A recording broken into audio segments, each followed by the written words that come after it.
This is a signed version of a conversation I had with comedian Don Biswas. Don is a veteran of the comedy circuit. He's a member of Abnormally Funny People, which is a disability comedy troupe. And his act is all about life from his perspective as someone who is dyspraxic, has ADHD and is autistic. Ultimately, my comedy is about celebrating diversity. I think we should celebrate it wherever we can, whether it's Black History Month, Dyspraxia Awareness Week, or even National ADHD Minute. I hope you enjoy watching it as much as I enjoyed chatting to Don Biswas. Don Biswas. Hi, Don. Hi there. Thanks for having us on. Oh, thank you so much for coming in. Let's talk about why you fit a disability and mental health podcast. You're dyspraxic, yes? Yes, 100%, yeah. You have ADHD and you're autistic as well? Yes, I am, yeah. How do they inform your comedy? It's interesting. The way I got diagnosed is I got sacked from a couple of jobs. And it's about the same time I started comedy, age 24, and had a bit of a breakdown. And so it's given me an outsider perspective from looking from, because since then, I've never worked a high pressurised job. So it's given me a get out of jail free card out of the rat race. Right. So you said you were sacked from quite a few jobs. Why? I was working as admin assistant and I was just too slow.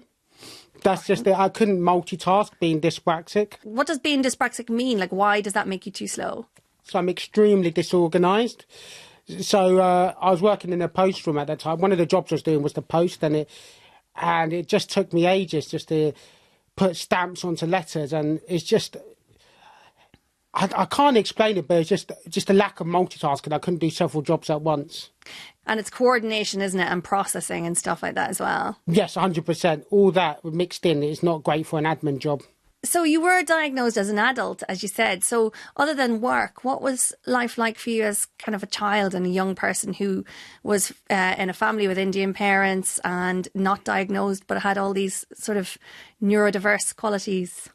I think neurodiversity is at the forefront now, but I think we need to hear more voices from coming from an ethnic background. And for me, it was a one-size-fits-all parenting policy coming from a middle-class Indian family, which is to do everything you could to make sure that your children get graduate jobs, lawyers, doctors and accountants. And being neurodiverse, it was hidden difficulties. So as far as my parents are concerned, there was nothing wrong with me if they couldn't see it. So being dyspraxic, they didn't see someone who was disorganised. They just thought someone who gave up too easily and came across as lazy. Were they quite hard on you? Yes, they were, because they couldn't see it. So they just thought it was someone who didn't really care about his studies and just, who was just careless, but didn't really... I used to lose stuff all the time, so they just thought, compared to my sisters, that I didn't really care about schoolwork or anything. But you talk in your act about a dyspraxic walk. First of all, what does that look like and how did they not see that? Well, I do a joke in my set that you couldn't tell I had dyspraxia when I was younger because I was a child of the mid-90s. And then I do walk, which is exactly like the Oasis walk. Noel and Liam Gallagher. I was a child of the mid-90s. So everyone thought I was mad for it. Just walking like a rude boy, really. My legs are a bit out, walking like a wide boy. Like, when I met one of my mates at university, he thought I was trying to be a gangster the way I walked. But you're actually just trying to keep your balance and not fall over? Yeah. And did you get made fun of? Yes, I got made fun of loads for my walk. So, and just the fact that I wasn't with it half the time. Being on the spectrum, and I was quite gullible, so I fell for people's pranks quite easily. So, yeah. So you said you had a breakdown in your early 20s. What led to that and what happened? I got sacked from my admin assistant job. And one of the reasons why that was because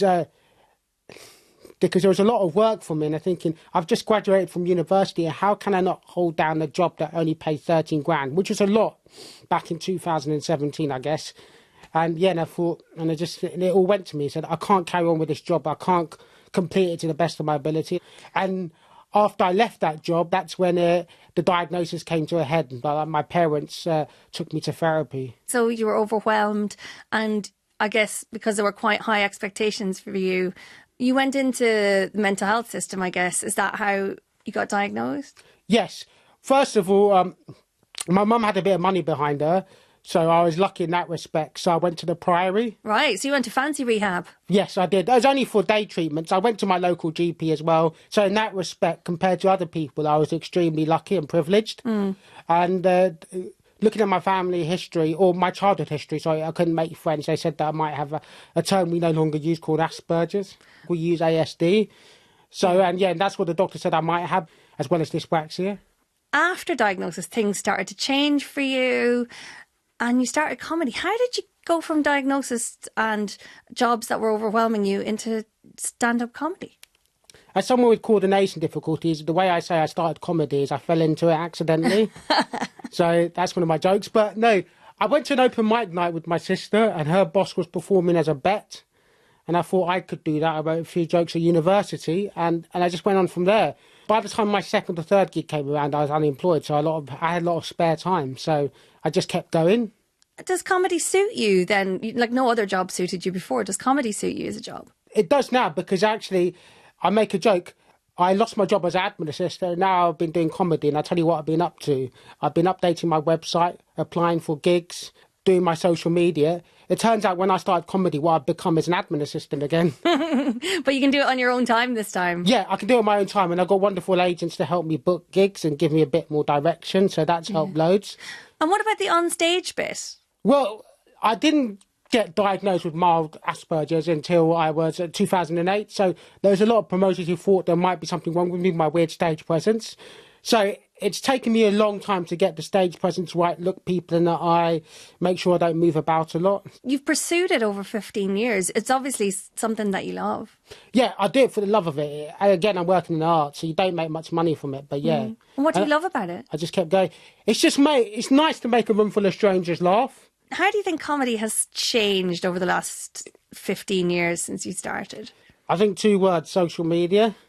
Right. Is that a good thing or a bad thing? It can be a good thing and a bad thing. I think social media has made it more accessible for everyone. So beforehand, there were more gatekeepers in the sense that you needed to go to the Edinburgh Fringe Festival if you wanted to make it, get on TV and radio, which is still important, don't get me wrong. But now social media is where you can find your own audience. Have you managed to get yourself onto social media and make work that way? Yeah, I'm on social media. I'm still trying to figure it out. So follow me at Don Biswas Comedy on Insta. But yeah, I'm still trying to figure out how to get that neurodiverse content out there with the politics and also posting comedy clips. What does your mum and what did your parents think of your comedy career? Initially, my mum didn't want me to do stand-up at all. She wanted me to get a graduate job, like my dad as well. But since having the breakdown, and also I have depression as well, so my mum's just happy that I'm happy. That's all that matters now. She's seen me go from the worst place in my life, and the fact that I'm just happy doing comedy, that makes her happy. And it's like a get out of jail free card. She knows that I struggle to hold down a full-time regular job. So, and that's one of the advantages of having been neurodiverse. It's a lot harder for a middle-class Indian to give up a job as a doctor and to become a stand-up, but because I was never in that first place, it's an advantage. So you've just sort of skipped the middleman. 100%, yeah, so yeah. And your mum stopped putting pressure on you? And Yeah. As long as I'm happy, that's all that matters. I know, which sounds a bit cliched. No, absolutely not. And you live with your mum? Yes, I live with my mum. The thing is, my mum is in her 70s, so I have to help look after her. She looks after me as well, obviously, with mental health problems. But yeah. And what does she help you with? What do you find hard in sort of day-to-day life? I think, again, doing stand-up comedy, it's working in the arts. You don't make much money, so she can help you out financially if I struggle. But what about, does she help you with anything day-to-day? Does she help organise your life and stuff? She's just as disorganised as me. So do you think she might be dyspraxic herself? 100%. Dyspraxic, definitely ADHD, 100%. That's what I believe. But she helps out with the cooking and stuff like that. But yeah, we're both disorganised. So in fact, it's my sisters who help us out because they're the more organised ones in the family. Don Biswas, thank you so much for coming in. Thank you very much for having us.